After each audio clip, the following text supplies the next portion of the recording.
Salam əziz dostlar, yenə tarih ustacısından növbəti işimiz, buyurun baxın, əsərimiz.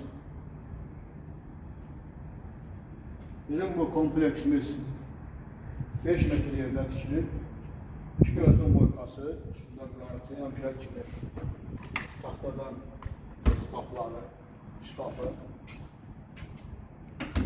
Manqalımız 22 işdən ibarətdir, həmşərki kimi içinə qaz və işə çəkmişik.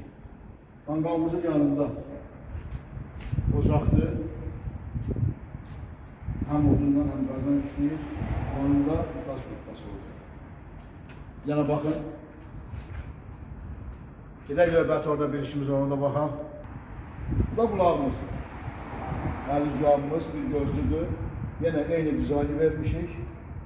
Yenə üstünə qranit qoyulub, Hindistan qranitidir. Çünki qranit şaxtıya və siya davamlıdır. Sinan tarih ustaydı, növbəti çəkilişlərə qədər sağ olun.